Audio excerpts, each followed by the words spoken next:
computer, but then I can also reach and I can put information on here so that people can see exactly what it is. Housing assistance, no. Where is veteran homes? That's what I was looking for.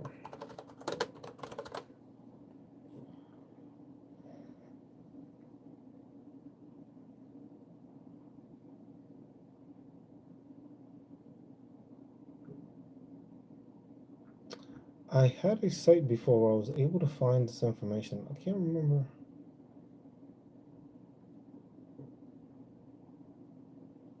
Can't remember where exactly that is. Let me see if I can find the link for it and just try to reason out, like, because I know there was like I was able to find like the veteran homes and stuff like that for each location because each state has their own veteran homes. So it's basically there. Hey, what's up, Annette? I'm doing it on both. I'm on this and on that. But if information is needed, I can always message it from the computer onto to here. Uh, how's your Friday going? But this is just basically just to update this. So I would have to go to the Alabama site. Go to Alabama site.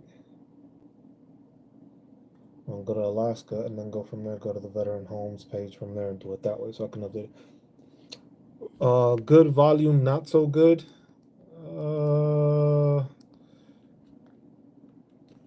I'm not sure. I'm trying not to. Let me see. No, hold that mutes it.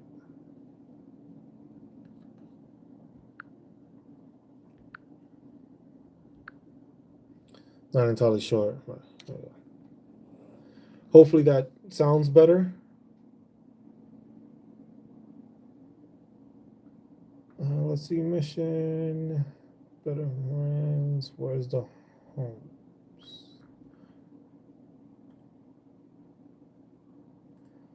Because the thing is like when you look at this, like each state, that's the interesting thing about this is like each state is different. Now, the thing that's going to be interesting to look at is how, with these possible changes upcoming, it's going to change the whole atmosphere when it comes to dealing with veteran affairs.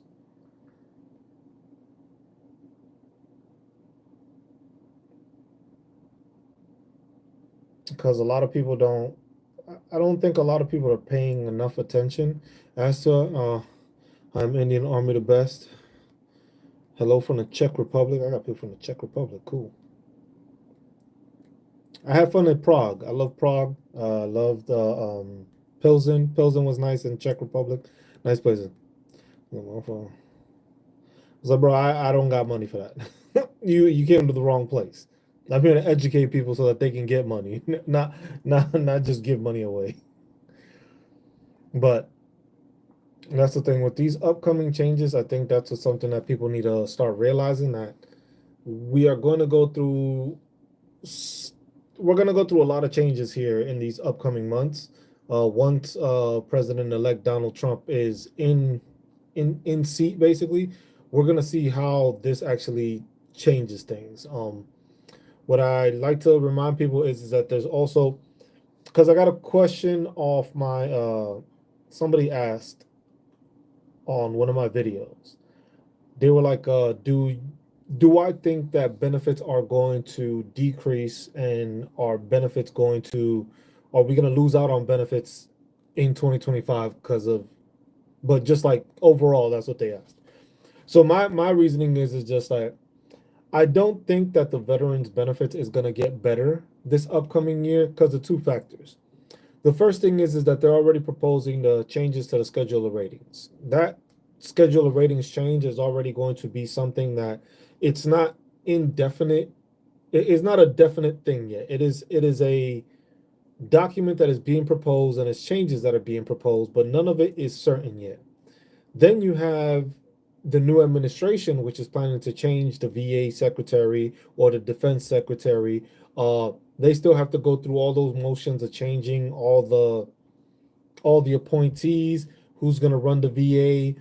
You have I can't say the guy's name, and then Elon Musk is going to run the efficiency department, which is crazy to me because you got two people running an efficiency department when that's the whole contradictory to the whole purpose of a efficiency thing. When you have two different people running one department, one it should be one person running it, but you want to have two people running it.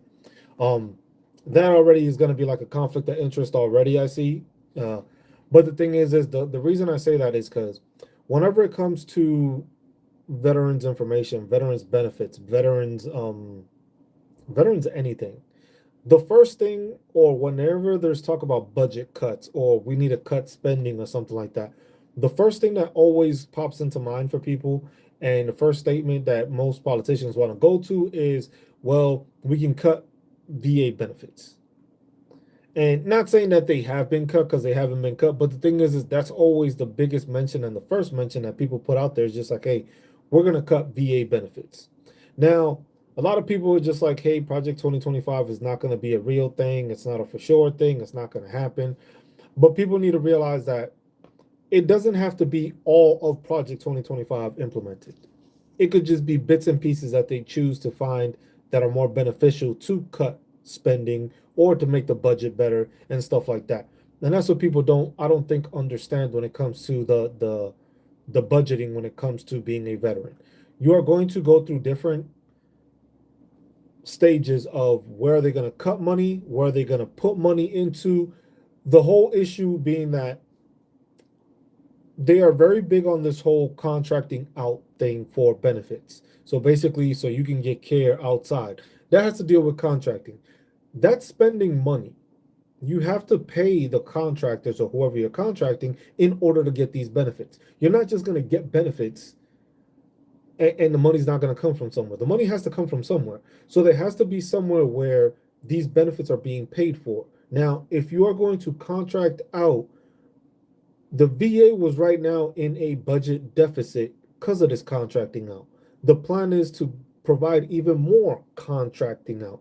So if you're going to provide more contracting out for veterans, that would mean that the bill is going to go higher. It's not going to become a cheaper manner of doing it. So then the question is where do they cut benefits or where do they cut funding from to enhance the contracting part? Because you want to revamp the whole system, that means you're going to try to remove people, you're going to try to fire people, people are going to get laid off.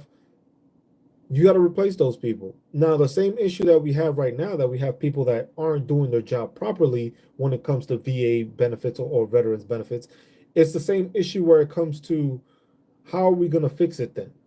Because if we were having issues with the people in place now, what difference does it make if we're putting new people if the actual administration and the stuff that's being done and the training and all that is not what's being fixed? Because basically what you're telling me is that you're going to introduce new appointees for, let's say, the VA rating schedule.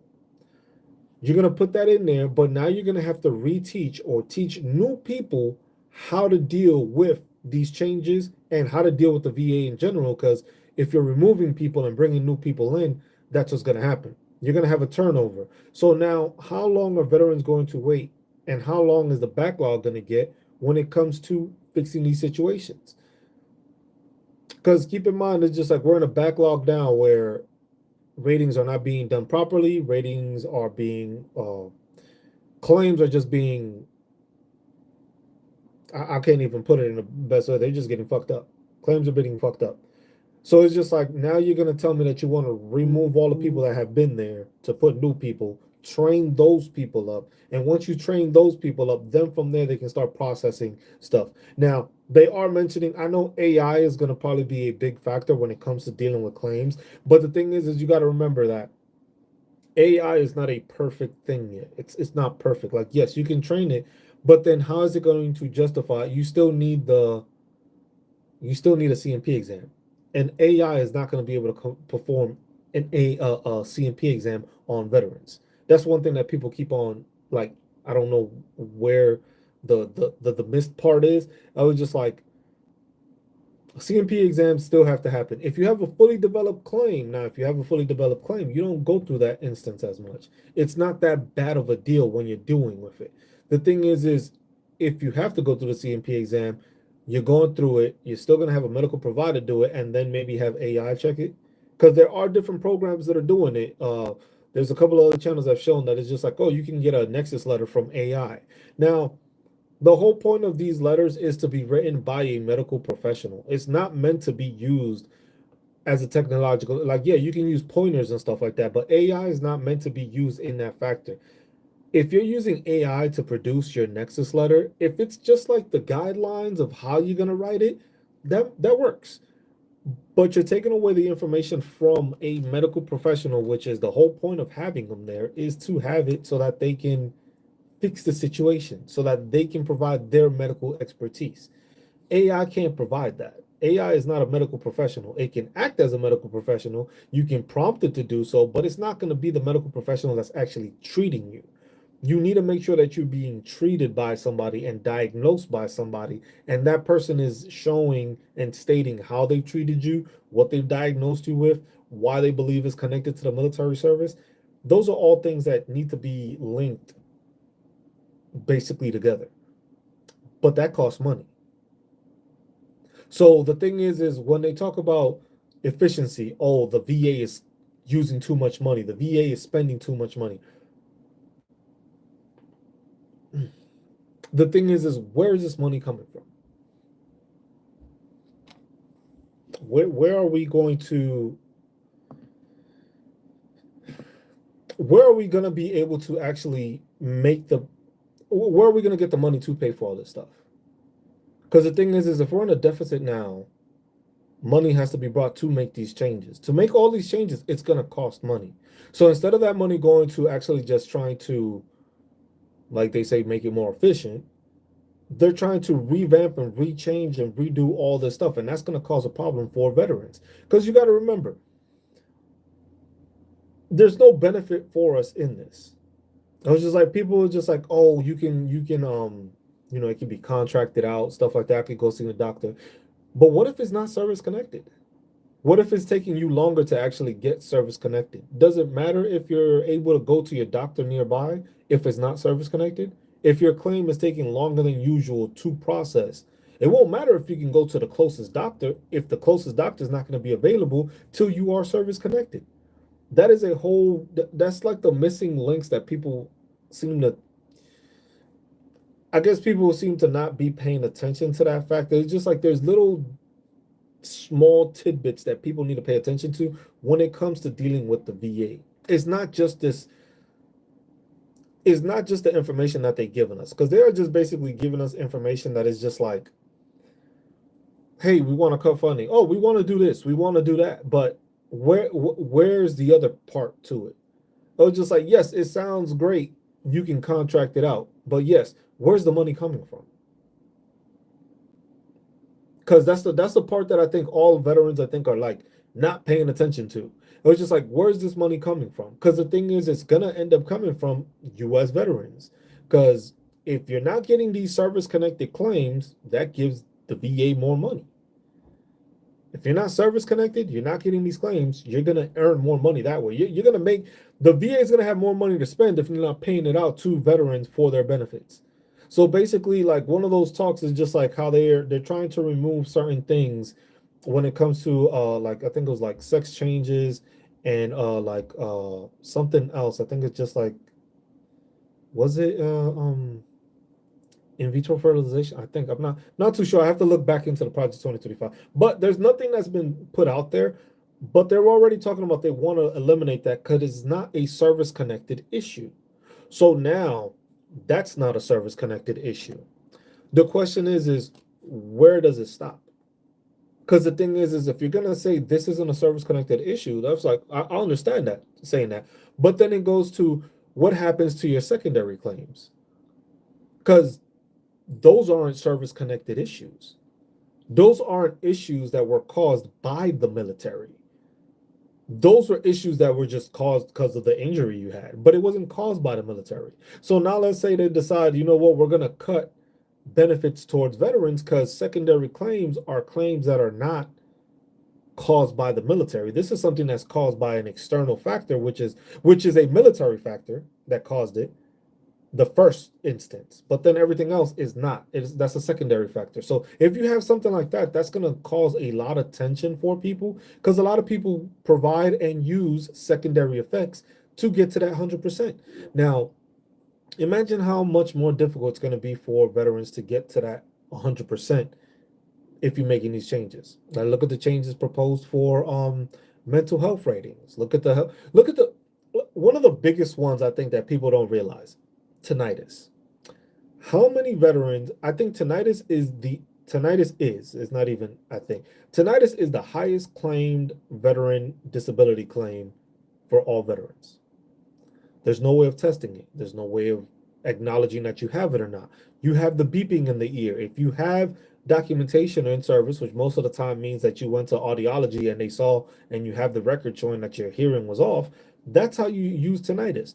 But now it's coming into question where tinnitus may be removed as a primary. They're basically saying that tinnitus would be not a secondary, but a symptom of something else, which is still up in the air. I'm not going to say that that's something that's written in stone, but it's the possibility of like, hey, you may have tinnitus, but it's because of something else. But if you can't service claim to something else, then tinnitus is non-existent. You see what I'm saying? Like, you just lost on that rating, because I've known y'all seen the videos, and I've known y'all come across all the videos that it's always like, hey, use tinnitus to get to 90%, or use tinnitus to get this far, use tinnitus to get to this percentage. And then it's just like, hey, you claim tinnitus, and the secondary is migraines, and from migraines you got insomnia, then insomnia turned into something else, and it's just like, that's what people are using. But imagine now tinnitus is being removed. How many benefits is that going to strip away from veterans when they're claiming that secondary issue? That's just a proposed, and that's something that doesn't even have to do with the new administration and the new changes coming, because they've already talked about, hey, we're gonna make agencies more efficient, which is one of the issues, and which is one of the ones that Republicans always have an issue with, is the spending with the VA. Most of the time it's funny because they say, oh, some veterans just shouldn't be getting these benefits, and some of them are claiming it, and then some of them are wanting to make changes and stuff like that. But then the funny thing is a lot of those same Republicans are veterans that took advantage of the system and are using the system. It was like, you want to make changes to veterans that have served this country. A lot of these veterans have served this country and haven't been taken care of in a long time. Look at all the Vietnam era veterans that we're dealing with right now.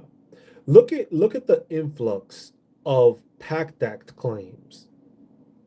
These are all issues that veterans have been dealing with, and the PACT Act is the reason why so many veterans decided, you know what, I think I'm gonna file a disability claim. I think I'm gonna go ahead and do this. Why? Because I didn't know this was caused by the military. But look at the influx. Like, I like to show people that with the dashboard. Let me give me a second, because I have the VA dashboard. If you look it up, it's Department of VA.gov, and you can put go to the interactive dashboard with the VA and the PACT Act claims, and it'll show you the information. You can download the PDF for it, which gives you the annual breakdown, or it goes by quarter, but they do that all the time. So basically, this is the breakdown from August 10th of 2022. Mind you, this was enacted in August 9th of 2022. From August 9th, hold on, let me see if I could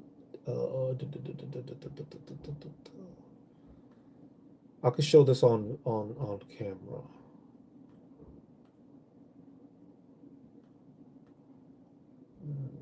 No, PACT Act, yes, I should be able to show this. There we go.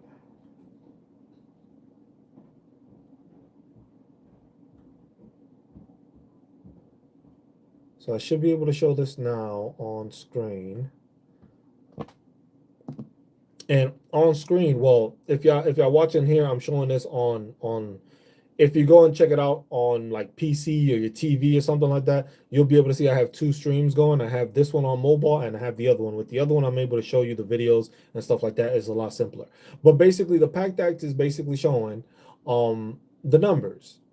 So com, cumulative, cumulative. I can never say that word. I was one of the vets that waited 30 years to file a claim. My hidden shame because of some of the stuff that went on during some of the stuff I went through in the military.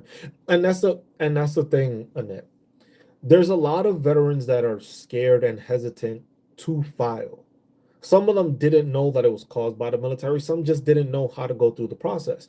But in the case of like the PACT Act, there's been 1.8 million claims made from August 10th of 2022, and they got the last date here as November 9th of 2024. So basically 2 years and 2 months, there's been almost 2 million more filed claims. Mind you, some of these claims would never have happened if it weren't for the PACT Act. So you're telling me that 1.8 million claims were made just off of the PACT Act. So that's how many veterans that basically needed assistance, didn't know they could get assistance, and were caused and went through stuff because of the military, but now they wanted to get their benefits. And now all of a sudden, people want to talk about reducing the benefits and the money going to the VA. That's like a slap in the face to veterans. Because you're basically telling them, it's just like, look, we see that we did this to you, but then we're going to cut funding. Because, yeah, it's going to be a lot of funding. It's going to be a deficit. You had 2 million new claims that from the total PACT Act number acts that have claimed approved is 1.3. So you got 1.8 that have filed, 1.8 million that have filed for the PACT Act because of the PACT Act, and only 1.349 have been actually passed and approved. I was just diagnosed with Parkinson's. I was in the military there.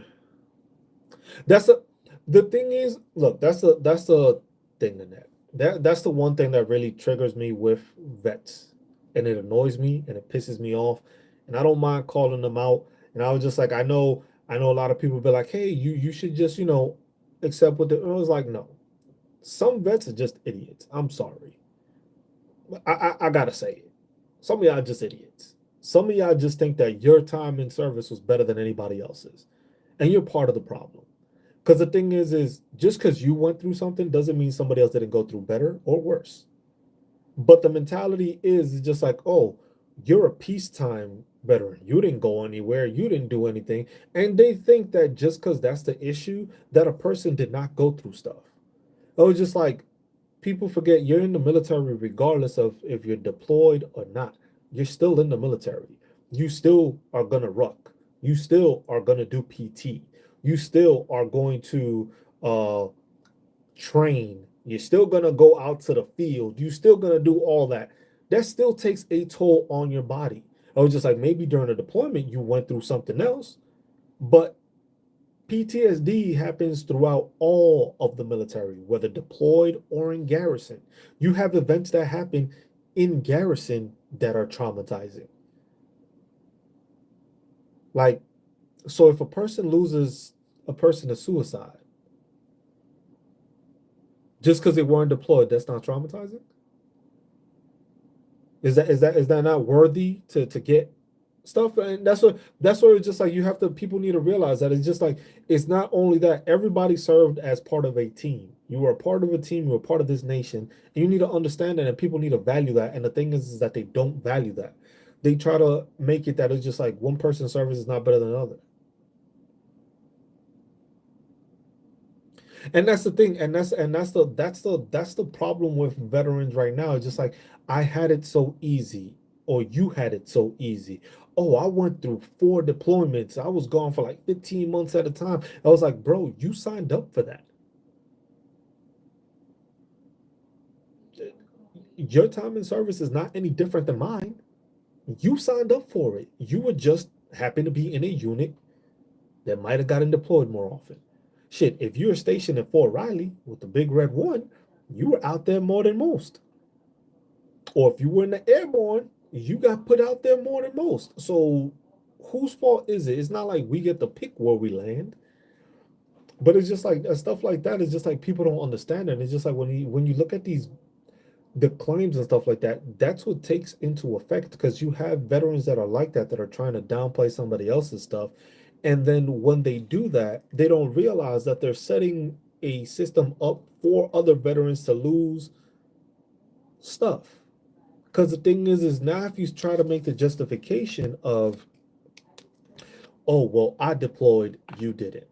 So let's say, okay, we make that part of the rating system, that if you deployed, you get a certain percentage. If you didn't get a certain thing. Now then it becomes a thing of like, oh, so you deployed, I didn't deploy. Got it. What did you do during your deployment? Then it becomes that question. It was just like, were you clearing houses or were you just in the fog? Then it becomes the next question after that. While you were clearing the houses, were you lead? Were you the point? Or were you just recon? Then it goes into other factors. So it's just like you keep on breaking it down. If you keep on breaking it down for service members, it's just like nobody's service is better than none. Look, the only people that I think should be talking any shit to anybody are Medal of Honor recipients. If you're a Medal of Honor recipient, you did that because you was a badass and you did what you had to do. Besides that, if you deployed 4 or 5 times and you came home with just cab, if you have it, because remember, that wasn't even instituted prior to that. In Vietnam, they don't got no cab.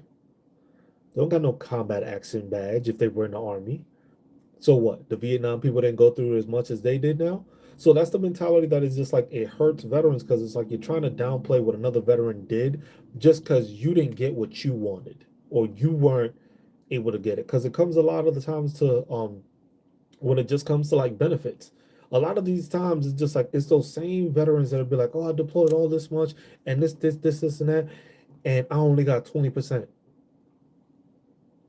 I was just like, you can't. So who you blaming? The people that didn't get deployed? So it's like those little instances, but at the same time, it's just like you're gonna end up hurting other veterans by saying, "Oh, we need to make this change. We need to make that change." I was just like, if you really wanted to make those changes, make it that the military actually takes care of you while you in service. If you so hell bent on veterans not getting all these benefits, it was like make sure the military does a better job. Make sure, hey, when you first get those first combat boots, make sure they actually have, some insoles that are actually good. Because you beat us through them things, and you got to remember we got to break those boots in first thing while in basic training. So a lot of people come up with foot problems already from the get. You just got those boots. You got to break in brand new boots, rucking, running, doing all this stuff in military gear with stuff on. You got to do that. It was just like, let's make stuff more efficient while we're in service so that people don't have to deal with it on the back end. But that's not the thought process. The thought process is to try to negate and deny people what they're doing after they've done their service. It was just like, no, if you had such an issue with it, why weren't you complaining? Like, the thing is like most of these people are the same people who are just like, oh, when I was in service, I didn't go. I was too prideful to go. So then you're hurt now, and now you want to complain because somebody that actually took care of themselves did what they had to, but you didn't. So now you're mad at their thought process. I was like, it doesn't work that way. I was just like, that's the same thing. Now, if you're telling people it's just like, oh, if you didn't deploy, you shouldn't have benefits, then that means you're eliminating everybody else that had anything service connected. So anybody that comes out with back injuries, hip injuries, knee injuries, ankle injuries, shoulder, any musculoskeletal thing, anything, anybody that comes out with migraines, anybody that comes out with like any kind of shit, anybody that has radiation or Agent Orange or any other case, you're basically saying, oh, well, you didn't deploy. Well, Agent Orange, you would have, but radiation, you didn't deploy, so you shouldn't get benefits. You see how negative and how that actually negates all the stuff that we've been working on to make it better. The PACT Act was made to take care of veterans because the military realized we were having issues. We were causing issues within the military, so we need to take care of these veterans on the way out. Or some of these veterans, like, because you got to think about it, a lot of Vietnam veterans, they're way older now. A lot of these people have been dealing with ailments and cancers and all that stuff and treatment, and they've been paying out of pocket. You know how much of a strain financially that puts veterans in, chemo isn't cheap. And any cancer treatment is not cheap. But you mean to tell me these people were paying out of pocket? Ain't none of these people getting back pay for that. Ain't nobody having their bills back paid for all the stuff they deal with.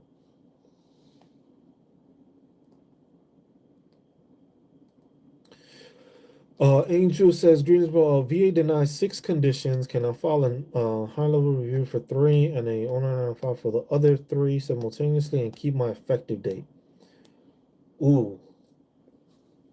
So I'm guessing, Angel, you submitted everything at the same time. If you submitted everything at the same time and you're doing a higher level review, you're gonna, if I were you, I'd put all of them in a high level review. It's gonna take a long ass time. But the thing is your effective date should stay the same no matter what, because they all were filed at the same time. So if there's something that changes or something like that, they're all filed at the same time. So you still gonna keep that effective date. The thing is if you start changing it, you start filing 3 here and then 3, you might do something different. It's just like, if you have the ability and you know you can fight all 6, just do a high level review for all 6. Yeah. I was like, as long as you fill the stuff up, that would, because it's just, if you're doing it that way, you're gonna end up changing too much stuff. If you got extra evidence, find the evidence, provide the evidence, and start submitting it. Get all that evidence together, make it all higher level reviews, so that way you have extra information. So it's just like, hey, y'all saw this, y'all denied it, but here's all this extra information that wasn't provided in there, so that you could do it that way. Because otherwise, it's just like, changing and filing for high level reviews is because you know they are wrong. That's the back end. You know they are wrong. And you got to remember, sometimes when these people file these things, it's just because of they just messed it up. Yeah, so that's what I'm saying. You're gonna file, but the thing is that supplemental should do fine. But if you're doing the HLR for the other, it was just like, because remember, there's the different types. You can call it in. There's no new evidence or supplemental, or you could do the other one, because it's the 3 different ones. But it's just like, it depends on how you want to go about it and what you can prove. What you like. The thing is if you're gonna have new evidence and stuff like that, are you sure that this new evidence is going to get you approved? Because you can have new evidence, but is that gonna change the, the outcome? Is the thing. Because a lot of people just come up with new evidence, but the new evidence may still not tie that service connection, or may not tie that increase to what you're trying to get. See what I'm saying? So if you have the stuff that it's no, without a doubt, oh, I missed out on this the first time around, I'm putting this as supplemental claim. Okay, got it. I'm going through the higher level review because I know this was done wrong. Then do it that way. But I was just like, it's good to file all those claims all at the same time, but at the same time, it's kind of difficult to. It's kind of difficult. You have time to do it. Make sure all your ducks in a row when you do this, because I'm not sure. The thing is you have to look into why it was denied, and that usually is the higher the better reasoning what it is. You got to make sure you are reading that ratings letter and making sure you are identifying exactly why it is you missed out on this information. Why did you miss out on getting it approved? Because once you have that, then it makes it easier to know what it is that you need to provide. Because you may have, like I said, you may have new evidence, but that new evidence may not do anything. You gotta look at it that way. You gotta make sure that you are making sure that supplemental and the HLR are, you need to solidify your claims and your process. Because if you're not solidifying what it is you're trying to do, you're just hurting yourself, because now you go through the motions of getting all this stuff and it may not do you any good. You see what I'm saying? So that's something you need to make sure you're looking at, because it's possible. Yo, my man, appreciate you, Chris. I'm currently on my PTSD claim results, file TDU as well, or TDU claims handled separately. Yes, they are two different entities, basically. Because you're going to go through the TDIU claim. You have the PTSD, which is there. Then they're going to go through the process of checking you through the TDIU claim. It's not going to be like, oh, you get PTSD and you have to, how to explain it? It's part of the process, I guess is the best way of saying it. That's the best way of doing it. It's part of the process that you are going to go through this, get that claim. Then from there, they're gonna go through the TDIU because basically your PTSD is not allowing you to be gainfully employed. Now remember, depending on what your PTSD claim is, you may not need the TDIU because if it's at seven, like you got to remember, if PTSD is that bad, and then remember you have other mental issues that you may be going through. So you may be dealing with PTSD, which may be also major depressive disorder and the other one is what, adjustment disorder, I think. Is it just a chronic adjustment disorder? Those things, and all of those combined with all the symptoms and all the showings and all the findings that they have, you may be at 70% for that. That may work. TDIU, I had a person on also on one of the comments. It was just like TDIU is the best thing for veterans because it gets you to that 100%. Because at a lot of times it's difficult for you to get ratings higher than that. So you have to find it. I have been fired from 2 jobs this year due to PTSD. Do you have that notated? Is that part of your claim? Did you have statements written as part of your claim? Because that's something you want to make sure you have in statements. You want to make sure that it's stated and you want to make sure that it's documented so that it shows that you lost your job because of this issue. Because that's a big factor. If you have like a witness statement or something like that that prove, because the thing is you saying that you got fired is one thing. Showing that that's the reason you got fired is a completely different thing. Because if you can show that, if you can show that it's documented and all that stuff, that'll definitely help you because then it helps you build a higher percentage, which, like I said, it could get you into the 70 or because that's definitely above 50. That's basically 70 to 100% range where you cannot keep a job. Okay. So let me see because no, I'm looking for the CFR because that's a big factor when it comes to it. Mental disorders. This is like total occupational and social impairment due to such symptoms as gross impairment in thought process or communications, persistent delusions, hallucinations, grossly inappropriate behavior, persistent danger of hurting self or others, intermittent inability to perform activities of daily living, including maintenance of disorientation to time or place, memory loss for names of close relatives, own occupation, or name. You might fall under the 70% there, but then it's also what else did you claim on there?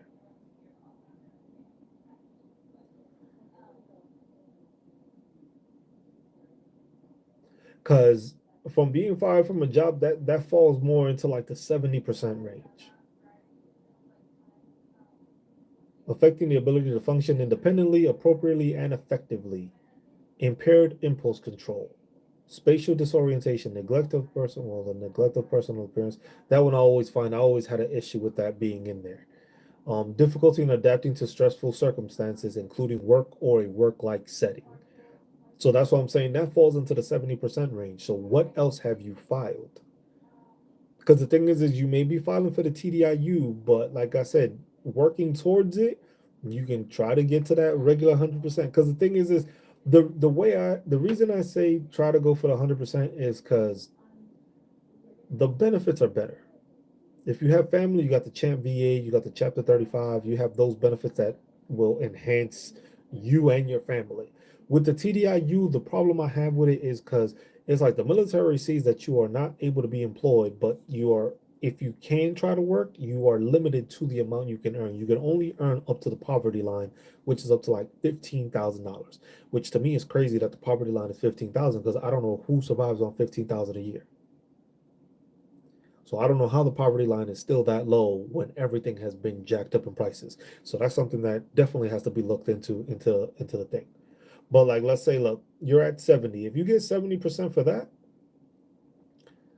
you need basically another 85%. But it depends on what else you have thing. So that's where it's just like filing for TDIU, better thing because you have that 70%, you got that 40%, you get the TDIU because it's not workable. But the thing is if you're still gonna work on getting claims and getting up there, that's why I think some people go through such a longer process because a lot of people can go and get the TDIU off of the claims they already have. The thing is some people's process takes so much longer is because they're trying to reach that 100% permanent in total. But in your instance, being fired from two different jobs, that's definitely at least a 70% rating on PTSD. So now, depending, like I said, on what else do you have that you've claimed, that may up you even more.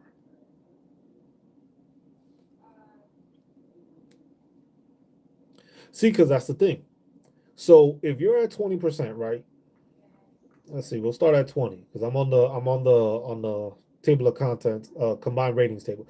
So if you're at 20% and you get 70%, that brings you up to 76%. If you have 76% and you get sleep apnea for 50, that puts you at 88%. So from 88%, you still need another 60%.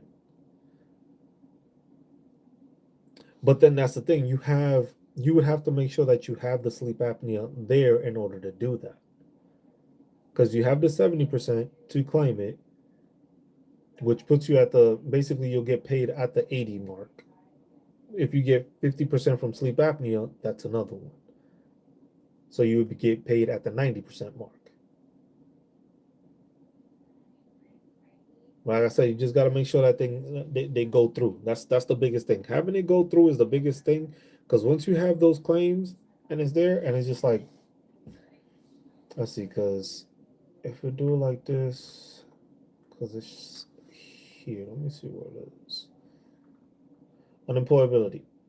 A veteran may be considered as unemployable upon termination of employment, which was provided on account of disability, or in which special consideration was given on account of the same, when it's satisfactorily shown that he or she is unable to secure further employment, with amputations, yada, shown to be static character, a showing of continuous unemployability from data or the date the condition reaches stable is a general requirement in order to establish the fact that present unemployability is a result of the disability. However, consideration is to be given to the circumstances of employment.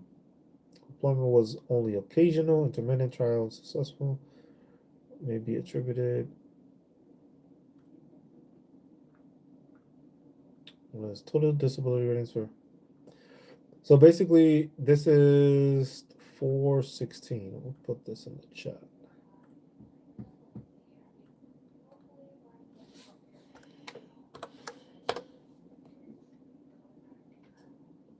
So that is the breakdown of the total disability ratings for compensation based on unemployability. So this is basically the breakdown of it. This is how they clarify it. So basically, if you're looking at that, that's going to clarify your information towards, because it basically says, provided that there's only one such disability, this disability shall be rateable at.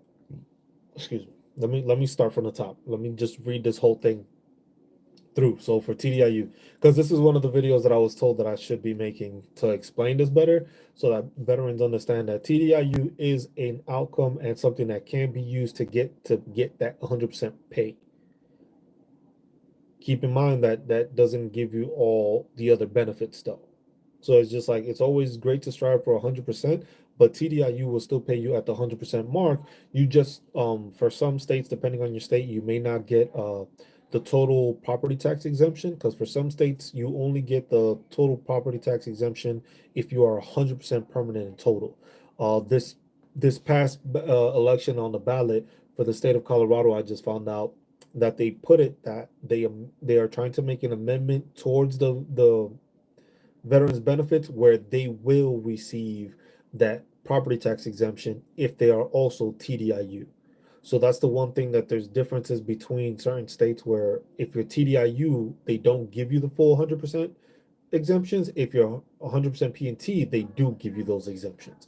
So it depends on Let's see if they diagnosis for migraines secondary to PTSD, which I follow. Yeah, migraines, because look, migraines is 50%, sleep apnea is 50%.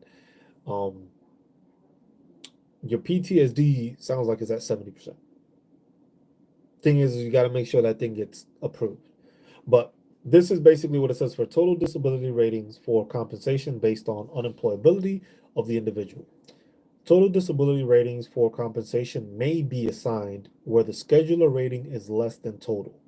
When the disabled person is, in the judgment of the rating agency, unable to secure or follow a substantially gainful occupation as a result of service connected disabilities.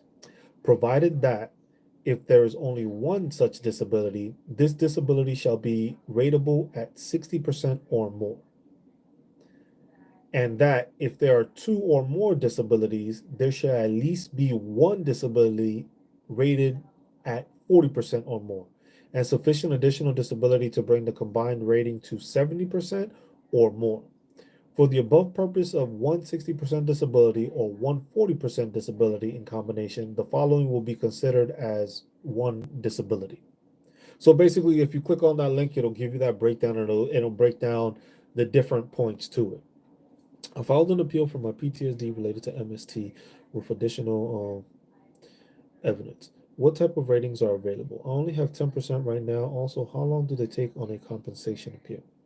Missy, so are you trying to find out like what the available rating is that you will get for the PTSD?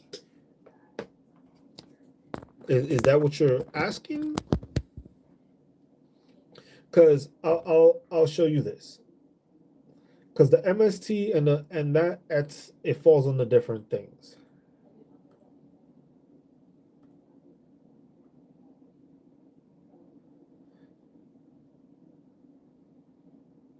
Give me 1 second, y'all. Let me. So additional what temporaries available?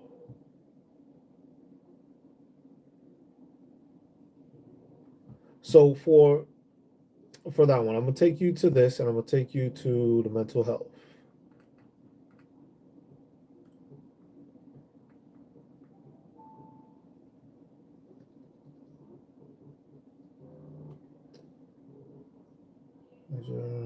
Vascular.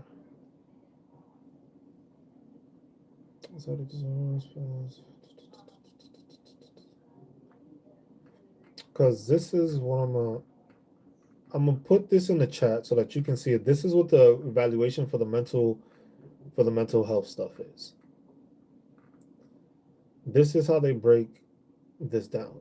So basically, it says mental disorders due to traumatic stress.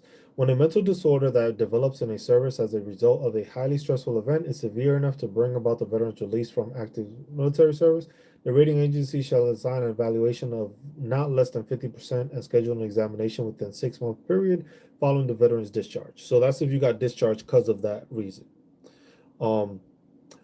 Basically, the ratings are, if you're at 10, you got 30, 50, 70, and 100. But it depends on the mental health rating because it depends on how you are dealing with it and how you deal with it. That is the biggest thing. So it depends on, so these are the scheduler ratings. Put this in the chat for you. So those are the ratings that basically gives you the breakdown of basically the mental health ratings and what it is. Since it is a MST, it still falls under that. You still have to go through the process. They still do an evaluation and stuff like that, and how it's affecting you and how it does. So that it basically depends on what the percentage is. That's how you get that percentage. They don't do it. If you have any other mental health issues, they will combine them. So basically, they just rate it off of this. So what I just sent you, that's what they rated off of, so that you can use that. All right, Chris, I have claim for scoliosis. Mine has been through high-level review.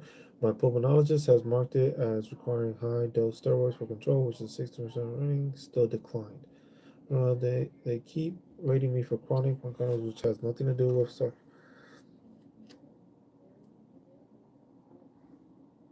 No problem, Missy. Hopefully that helps. But if you have any other questions, just there the table, that's where you can get those ratings. That's where they go off of the percentage. Now, since it is an MST, that's it. It's a traumatic issue. So you are probably dealing with PTSD because of that. So that is something that's there. But then you also have to look at different ratings also when it comes to that, because you have that.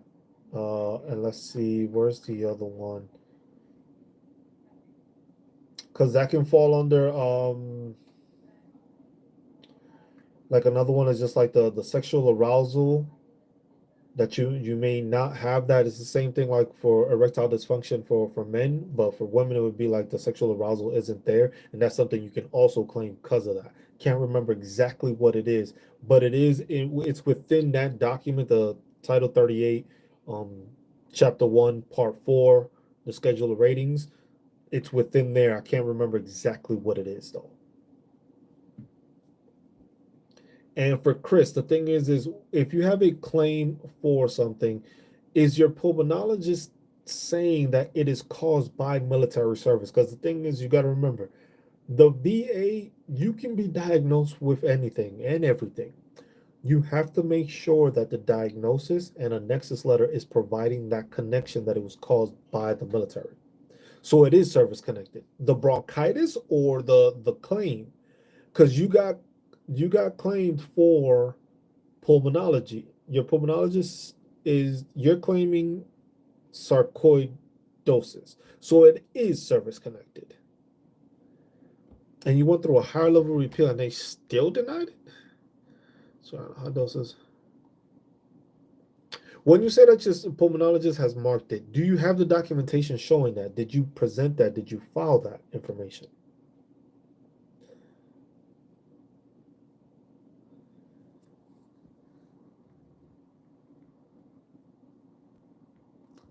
Hmm. In cases like that, Chris, sometimes the rare cases when I say that you might need an attorney, that's one of those cases. Because the thing is if you have all the info, you have the nexus letters, you have documentation stating all that, and you have all that information there, you may need an attorney to actually fight for you on that behalf. Because if basically you have it service connected and you have, oh, okay, because in cases like that, that's just the VA being the VA. Unfortunately, it sucks. You got to deal with it. Hold on. Spark said, if I never adopted my stepkids, but they were my dependents, so I'm getting paid for them while they qualify. The thing is, Spark, you have to make sure that the kids are your dependents. They have to fall under it. If they, excuse me, if they were falling under that thing, you should be getting it. But you remember, they have to file for the DEA benefits. They have to file through the military thing and apply for it through there to get that information. Yeah, Chris, in cases like that, bro, it sucks to say, but those are the rare cases where I say, just like, look, you need an attorney to fight that. Because if it's just like you have the documentation, you have everything showing that it's supposed to be higher, and the VA is still denying it and not changing it, that's when an attorney comes into play. So Spark, like I said, if you haven't adopted them, but they were on your record and you were getting paid for them already, they should be in the system for that. But what people need to remember when it comes to kids going into higher level education for college, you have to go out of your way to make sure you are contacting the VA. Because once they hit 18, bro, that shit just falls off. They are not going to call you. They are not going to ask you, hey, is your kid going to school? They're not going to do none of that. You have to make sure that you are contacting the VA like, hey, my kid is going to be enrolled in school. Then you're going to have to provide the like enrollment paper and all that documentation. But you have to make sure you are letting them know, hey, Chris, no problem, man.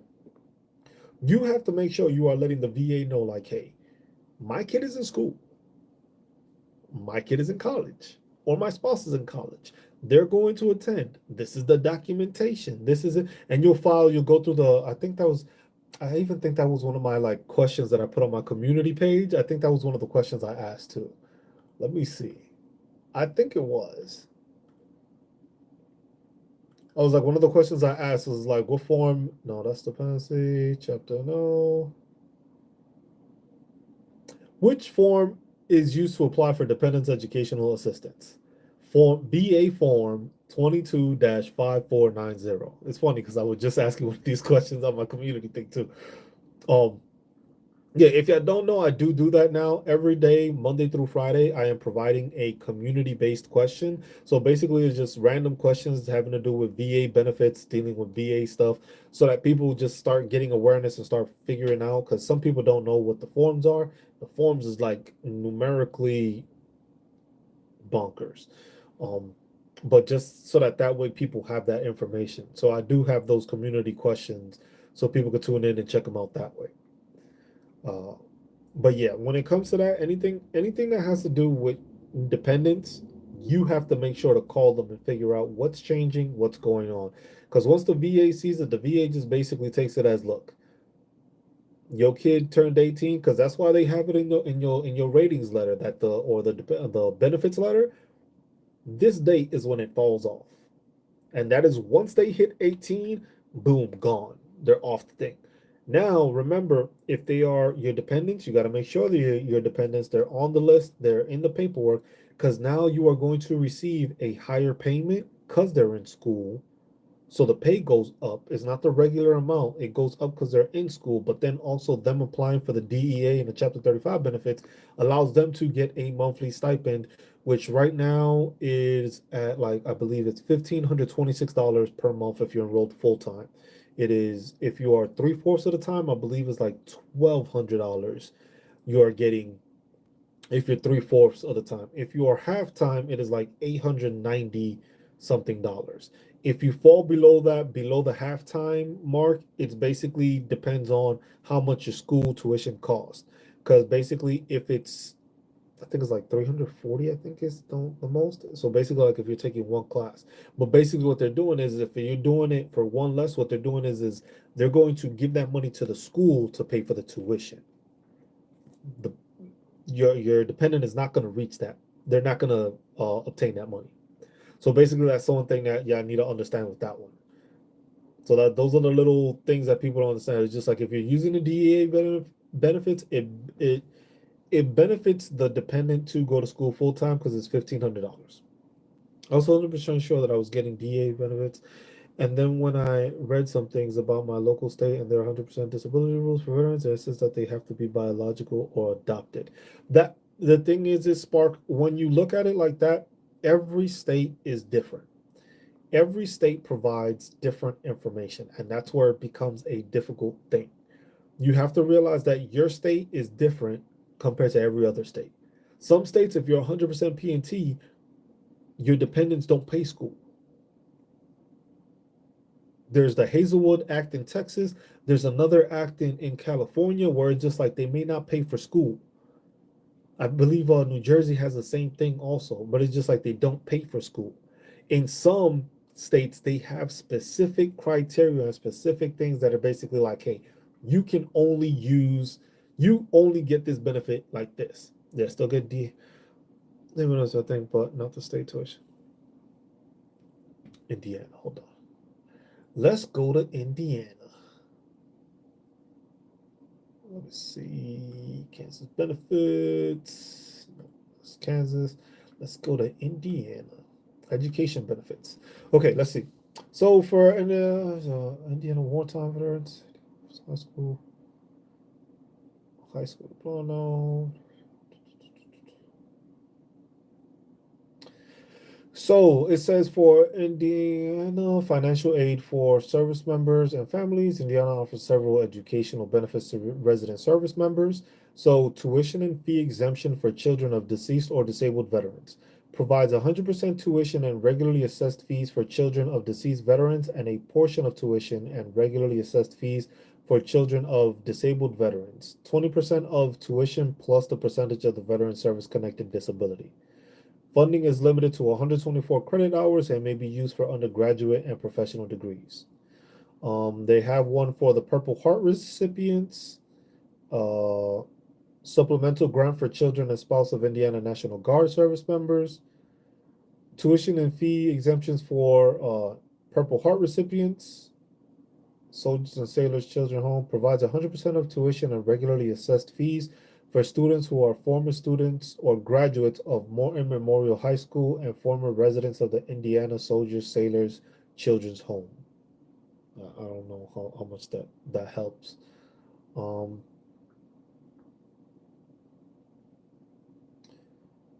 they got some for National Guard.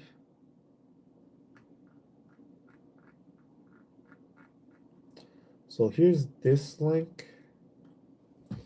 I'll put this link in here for you. And this gives you a breakdown of the thing. Don't worry about the fact that it says My Air Force Benefits. If anybody in the chat, if you are looking for any information, when it comes to, I was just like, most people probably won't even come back to the channel after this, but if you are looking for information, there is this site right here. That one is a My Air Force Benefits, and then there's a My Army Benefits. They still provide the same issue. They still provide the same information. What happens is that basically you can go to like the state territories. The state territories will provide, and you will click on either one of those. You will click on any one of the territories, basically whatever state you're in, and it will provide you a rundown of the benefits that are there for it. Keep in mind that this is basically it basically highlights military and veteran benefits. Now, you got to keep in mind these are military sites. When they keep on getting updated, look, this one it says for Indiana says document reviewed 20 February 2024. We just went through an election. A lot of stuff gets put on the ballot. So that's why you have to make sure like this is an overview of some of the information that is available to you, but you still have to do the research just to make sure that it's up to date. Because with all these changes coming up, like I said, for the state of Colorado, they just added it that they are trying to make it that the 100% property tax exemption was only for veterans that are 100% P&T. What they're trying to do now is that they're trying to make it that it is for 100% TDIU also. So, but I'm not sure if that passed or not, but that was something that they tried to basically implement. So those are things that people need to realize. Like there's tons of benefits out there. You just have to check with your state. When it comes to educational benefits, tax exemption benefits, driver's license, license plates, fishing, hunting, parks and recreation, even has health insurance benefits, unemployment insurance, because some of the processes are different. That's all there. Most of the stuff is there, but keep in mind you just have to make sure you are looking to see that it's updated.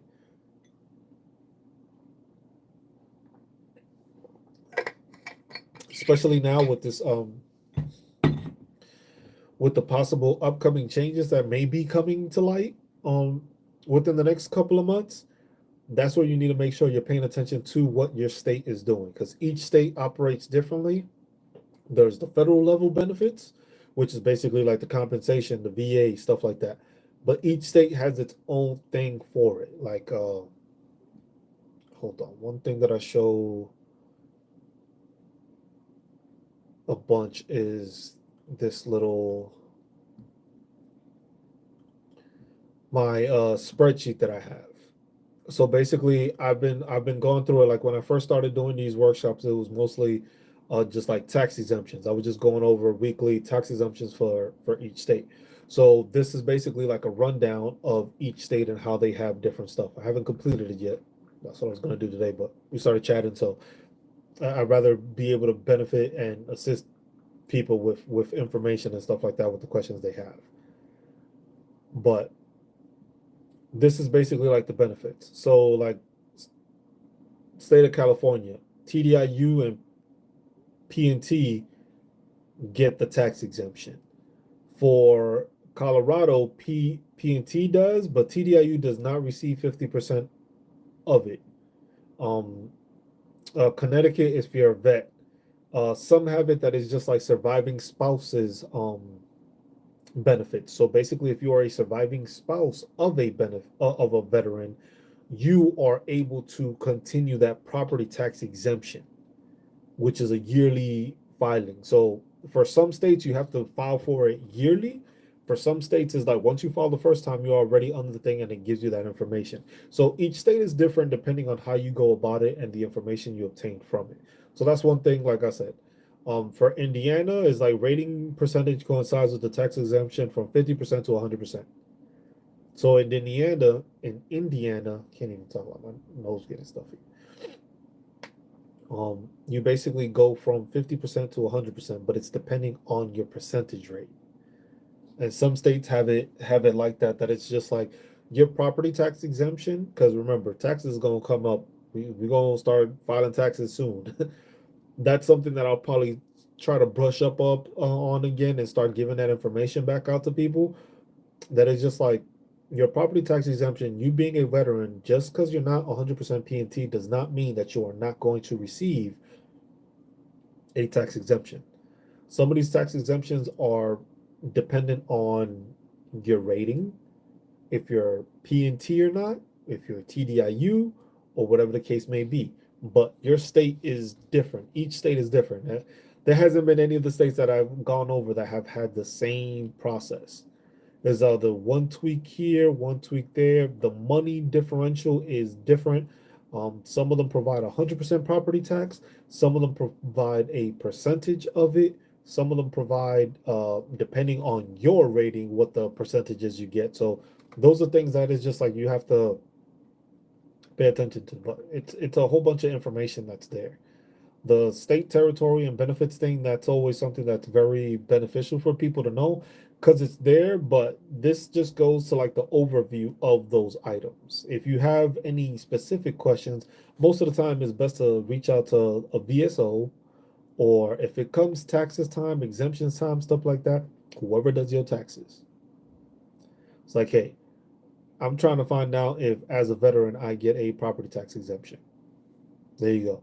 If it comes to educational purposes, if you have dependents going to school or something like that, you can ask them, like, you can go to the school and have the dependent ask at the school, like, hey, do you have like a military liaison office? Which most of the time they do, because they know they accept the GI Bill or the Chapter 35 benefits. So that's going to them and it's just like, hey, I know that this is covered here. What other benefits can I get through this school? Because, like I said, sometimes it's like legacy programs, sometimes it's like tuition assistance, sometimes it's grants, or sometimes it's even scholarships provided in your state. Now, that one is a whole different topic that I've still been trying to figure out, like a specific source to find, because each state also has grants and scholarships. So people forget you can use, if they're using the GI Bill, if your dependent is using a GI Bill, that's a GI Bill. They can get the Chapter 35 on top of it. It's not like it's two different entities. Because one of them is because you are 100% PNT, the other one is because you gave them the GI Bill. Two different entities. And then if there's scholarships for that school or for veterans and stuff like that, all that stuff adds up and it makes it a lot easier for you to send your dependents to school because you can start putting those things together. So that's something that people need to realize also.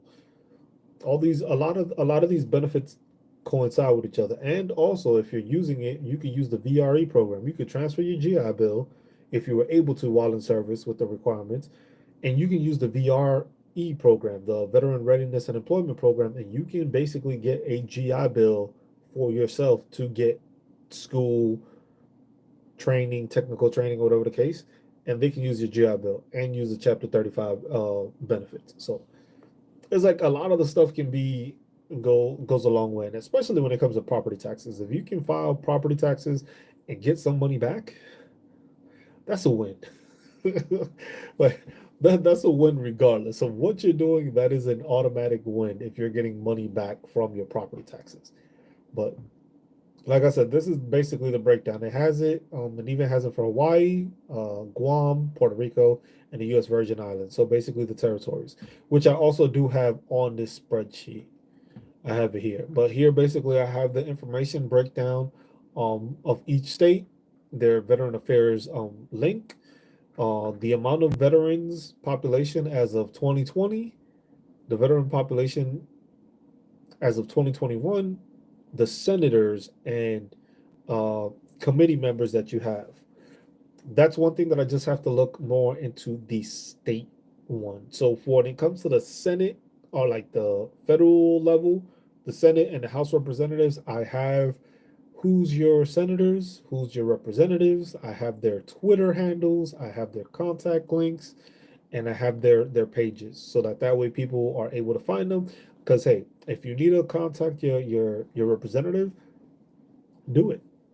If it comes to even with a claim or something like that, do it. If you having an issue, use your representative. They're there for a reason. They are there to vouch for you. They are there to do the work for you. If who was it? Chris was still here. If you dealing with the VA, send a letter to your representative, your state representative, House representative, whoever in your Congress. Send them a letter and be like, look, I'm dealing with this issue. I've been dealing with this long. I have an attorney. Just explain what you're going through, and they're gonna reach out to you because they always reach out back. They're gonna reach back. They're not gonna go without answering you.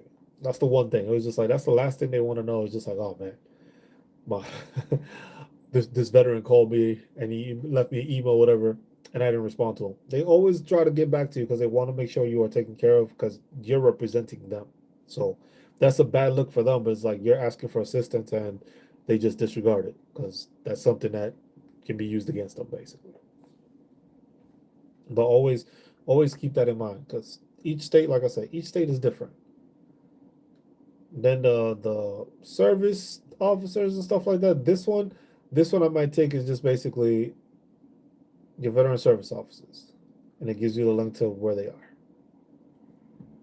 This is for Alaska,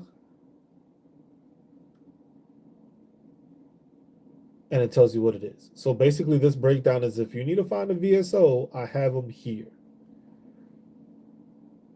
Basically, so you have the information to find all the VSOs in your territory, and you can search for it. Go look into it in a deeper manner, so that way you okay, this is the closest person to them because VSOs are usually recognized by the VA. Now you have agencies, you have consultation groups, consultation communities, all that stuff. You have all that available. I never suggest doing it. If it's a VSO, I suggest it. If it's like a claims agent or something like that, if they're asking you for an absurd amount of money just to file and deal with your claim, just come to this channel and just ask questions. I'll save you thousands of dollars, and then you'll earn more too. Because that's the one thing. That's the one thing I'm always against that. I'm always against having people pay for something that it's free. All this information is out there. All this information is there for you to use, obtain. It's just some people just don't know where to look. Some people don't know where the resources are. Some people don't know where that information is. But it's something that's always there and available for people to use. I was like, there's no reason I'm gonna charge you for it. Like if it's something that is just like, because even when I have a net, which was here earlier, I did my first consultation with her. Um, I didn't charge for that. It was just like a free hour. If it's anything past that, then yeah, probably I may have to, because it is time consuming and stuff like that. But it was a free consultation I did. It was just like we spoke on issues that she had, what she had to look at, how she should file, what documentation she may need, what could help boost her stuff. And that's really what most veterans need is just that guidance as to what information they need, what documents they need, where they have to look to find the information. Because most of the time, most people don't realize the CFR. Code of Federal Regulation is the biggest and easiest thing to use.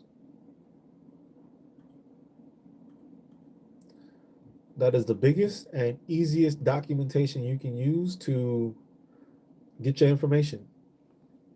You use the schedule of ratings that gives you all the information you need to get stuff, to get answers, to get what your rating can be or what it should be. It gives you even a little breakdown of how to combine all your ratings. I have a video on that also on the channel, basically explaining VA math. I have that there just in case you don't understand, because it is very important for you to know what your actual percentage is. Once you know what your actual percentage is, it is easier to know and justify and understand, okay, this is what I need to get to 100%. Remember, 100% means 100% scheduler, or 100% TDIU, or 100% permanent in total, or 100% temporary. The temporary one, nobody wants that one because that's usually just because of you had a surgery or something like that. You don't want that. You never want that one. But the scheduler is like you made it to 100%, but the VA might find that you're not gonna stay at 100% because some of your issues may get better. The TDIU we went over earlier is basically, hey, if you have those ratings combined like that, 70% rating or 60% rating, 40% rating, it just has to be over the 70 mark. That's TDIU. It's a lot easier to file for TDIU because you just showing that you are not able to complete um you're not able to file that way. What's this cleaning thing? Yeah, clean these glasses. But that's the one thing. So those are the ways you would go, and those are the metrics to use. But that's something that people need to realize. You have to be able to provide that information, provide your documentation, provide that stuff. I was just like, it's not a simple task. That's the one thing. I think the one thing we need to understand as veterans is just like, look, we know what we have to do. The thing is it's not going to be a overnight process. When it comes to getting diagnoses, getting medical records, getting documentation, getting buddy statements, personal statements, slave statements, um, imagery, all that stuff, it does take time. Then you got to remember the VA takes time. I saw a video earlier that it was just like going through the 8 steps of how long it takes to get a VA claim processed. I turned it off. And people probably wondered, why would you turn it off? It was just like, because the thing is that is just basically the guidelines of how the process should go, timeline wise, when everything is correct, when there's no backlog, when there's no errors made by the VA, where they didn't miss a piece of documentation or they didn't miss this, they didn't miss that. That's where people need to realize that it's just like those steps are there for a reason, but they vary in time because of depending on your stuff. If you have a fully developed claim, which has all the evidence, all the stuff, your claim will come back a lot faster. Even with a backlog or not, if you have all the documentation, everything showing that what you're claiming is there and can be shown, it's easy. They don't have to worry about a CMP exam because the CMP exam is not automatic. Most people think you always have to get one. You do not always have to get a CMP exam. It depending on how much, depending on what you're doing, depending on what you're filing for, depending on how aggravated it may be or whatever the case may be, that is how you get those ratings done. It is not going to be a process. And even then, when you go through the CMP exam and you got all these claims, it's not always going to be done the same way. You're not going to always get asked questions on certain things because of the fact that they understand that it's already there. Like the paperwork is there, the documentation is there. It's just like, oh, this is service connected. I see where the issue is. Here's the documentation. Cool. Let's go to the next one that doesn't have as much clarity. Let's go and ask you these questions on that. That's why I was like, when you go to the CMP exam, you can go and you can check the CFR. It's basically the CFR telling you how it is they're going to rate you, depending on what it is. The CFR gives you the breakdown. You go to the table of contents, gives you the breakdown. As I always show people the same thing. It gives you all the different ones. And that's the one thing. The more important thing about you guys as veterans, excuse me, getting to 100% is that you have to make sure you are notating all of your issues. There are over 3,000 disability claims. Within this Code of Federal Regulation, the Schedule of Ratings, there's over 3,000 different ratings you can claim. Now, like I told, you're not going to fit all of them. All of them are not going to be something you can claim. But I bet you there's a bunch in there that you didn't even think you could claim that you haven't claimed. There's a ton of disability claims that you can claim that you didn't even think to like, damn, I could claim for that. Damn, I can actually put a claim for this.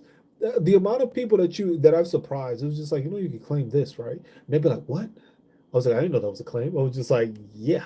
It was just like, there's all those so many instances where it's just like you have to look into all the stuff you're dealing with. Look into all the issues, everything that may be hurting you, anything medical wise that you've gotten seen for. Try to see, look, ask your doctor. It was like, look, are you diagnosing me with something or is it this issue? And then go into the CFR, search for it. What does it have to do with? Is it a muscle issue? Organ of special sense? Is it hearing? Is it an infectious disease? Is it a cardiovascular? Is it respiratory? What are these issues that I'm dealing with? It's like if it's harder breathing, could be a respiratory issue. You get tested for that. Different respiratory issues. You got sinusitis, laryngitis, issues with the larynx, pharynx, bacterial rhinitis, bronchitis, asthma. These are all things that most people don't think of. Just like, you know what, I don't think I have this issue. I was just like, look, go to a doctor and get seen. And have that doctor tell you, look, I need you to put everything you know I am dealing with or is an issue. And if you diagnose me with it, I need to know so that way I can go back into this document and see what it is. Because most of the time, people just fall into that habit of going for those big name claims, and they forget that you still need those small claims. You still need all those smaller information, all that other criteria to get you to 100%. Big claims, unless you get 100% on one of them, you're gonna need more claims. Because even like I said, even like what was it earlier with a 50, like a 70% for PTSD, 50% for sleep apnea, 50% for migraines. So you start at 70, at 50, you got an 85. Then at 85, you add another 50. You still at 93. You still haven't made it to 100%. From 93, you just need another 30, but still need another 30. It's not just going to be given to you. And that's depending on if you get those ratings that high, because not everything is there, but you got to remember it's all these things on there, and also the fact that these things have to be static, meaning that the VA understands you are not going to get better. You are not going to, these ailments are ailments that are going to be worse with time, or as you age, will worsen. I was just once they see that, it was just like, okay, this person got this. Okay, these are static. These are there. It's basically sometimes also it's just like, look, we're gonna give you this rating because of the fact that we know down the line you're gonna end up 100%. I was like, so instead of waiting for that to happen and for waiting for that process and stuff, we're gonna give you the 100% PNT now because we know what you're dealing with is not gonna get better. PTSD doesn't go away. Back issues don't go away. Most skeletal issues do not go away. They do not get better. Your body gets frailer as you get older. So those are things. Those are the different things that people need to realize. But you have to claim everything. Everything that's in here. You have basically a cheat sheet. I don't like calling it that, but that's what it is. You got scars. That's something you can claim. Claim scars. Most people got scars from their time of service. Didn't realize they could put a claim in for it. Depending on the size of it, you get a percentage for it. Your fingers. If you got arthritis in your fingers, each one of these is 10. Something people don't claim. Um, the mental health, that one is self-explanatory, but digestive system issues, that's another big one that most people tend to skip out on. Um, but yeah, that's all information that's there, y'all. This is all information that's available to you guys to use, see, visualize, see what you can do with it, and go from there. Because it's a ton of information that's available to you guys that is just not known, and it's just like you have to find it. I'm helping you find it. You got questions, ask. Don't hesitate to ask any questions. Because the worst thing is just like a lot of veterans don't ask enough questions and they laid back to it. And then, like I said, especially with these upcoming possible changes, like we were talking about at the beginning of this, that's where the biggest thing is going to happen. The possible changes is going to affect all veterans. It's not like specific veterans is going to happen. It's going to affect all veterans because there's going to be changes. But even if you're 100% PNT, it's still going to affect you somehow. Because if you get diagnosed again or you get checked up on again, or whatever the case may be, you fall under the new criteria. So even though you're 100%, it's still good to keep up to date with all these possible changes. Because let's say, hey, something happens and they reevaluate you and they want to bump you down. Oh, just like with these new changes, you can just file for those and you can get right back to 100%.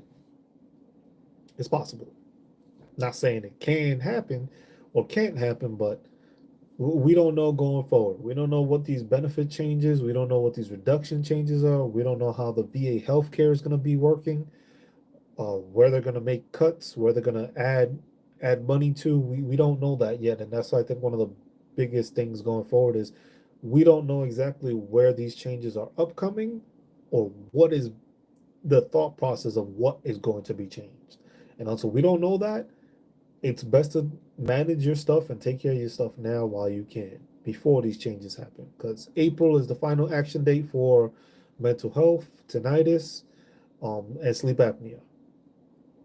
That's the proposed final action date for the VA to start making changes.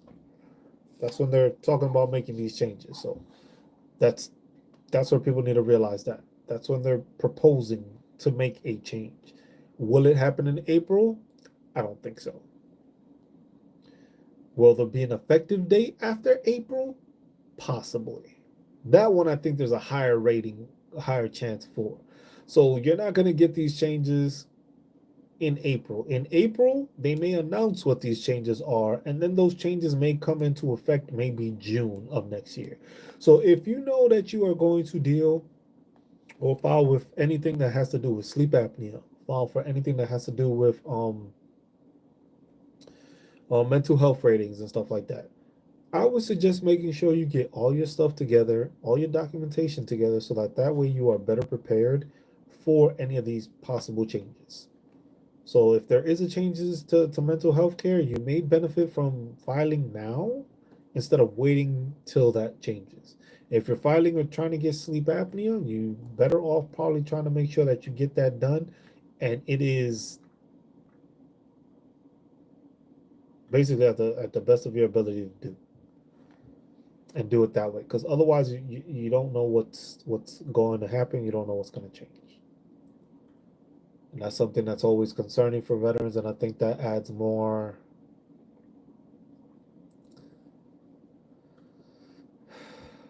I say it adds more. It adds more anxiety to veterans than it does help veterans when it's all these possible changes and people telling, "Oh, it's going to happen." It's like we don't know, y'all. We don't know what's going to happen. We don't know what this administration is going to do. We don't know what Elon and this other guy's going to do with this uh, government efficiency department that they're creating, which they don't even have money to allocate or haven't even appropriated for, but they're just creating it. So that's what I'm saying. It's just like money is going to come from one place or another, and it's going to be taken away from one place or another. And it's just like we don't know where those places are, but we got to keep that in mind. You also got to pay in mind to your state. Your state is a big issue when it comes to dealing with veterans. You have to reach out to your congressman. You have to reach out to your representatives. If you have some outdated policies, outdated stuff, those are the people you need to reach to make these changes. Like if the tax exemption thing, you feel that it should be for 100% P&T, 100% at all, that's something you need to put into writing. Something you need to contact people for. Those are things that people fail to do. It's just like a lot of times we like to complain of what needs to change, but we need to start putting our feet down and actually making this change happen. Because if we're just saying it, nothing's going to happen. We need to actually start pulling together, getting this information out there, letting veterans know, having them aware what they're going to file, what they're not going to file, so that way they can actually take care of themselves and other veterans. If we're not doing that, it's we're not going to get anywhere. So that's one thing to keep in mind. But all right, y'all. I am going to end this here. Appreciate everybody that tuned in. Chris, thank you for the $5 donation. The super, I appreciate you. Like I said, we do these. Next one will be Sunday, 12 noon. I know a lot of people like to watch their football and stuff like that. But if you got questions, it won't hurt to tune in. You can miss a bit of the football game. You can have me on your phone. You can watch me on the phone and have the game on on your TV, and you can still get information from me and ask questions and get answers. But yeah, we'll end it at that. As always, be good to one another, love one another, take care of one another, look out for one another, and stay marvelous while doing it, y'all. I'm just Cruz, signing out, the Veteran Awareness Project. See y'all Sunday. Y'all take care.